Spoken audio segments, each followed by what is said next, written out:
భ్రష్టత్వం సంభవించేది అప్పుడు కాదు, ఇప్పుడే ఆల్రెడీ సంఘములో భ్రష్టత్వం ప్రారంభమైనది.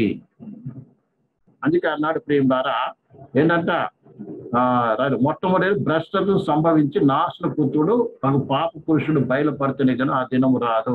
మొదట భ్రష్టత్వం సంభవించాలంట. ఆల్రెడీ సంఘములో భ్రష్టత్వము ఆరంభమైనది. ఈ దినం ప్రియులారా,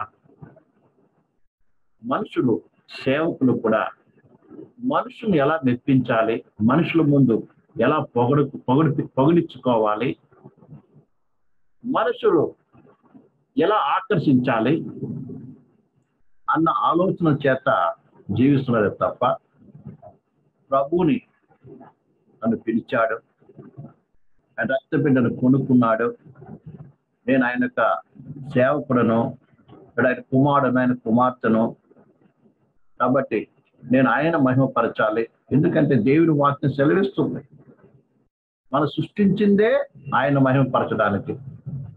అర్థమైందండి?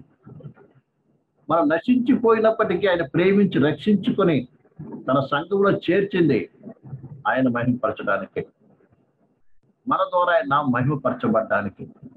కానీ మనం ఏం చేస్తున్నామంటే, రక్షణ పొందిన వారు కూడా మనం వెచ్చించుకోవడానికి, మన పేరు ప్రఖ్యాతి మనం అందరి ముందు గొప్ప కనపడడం కొరకు మరికి ఏదో చేయటం కొరకు ఏం చేస్తాం, మనం ప్రయత్నాలు చేస్తూ ఉంటాము.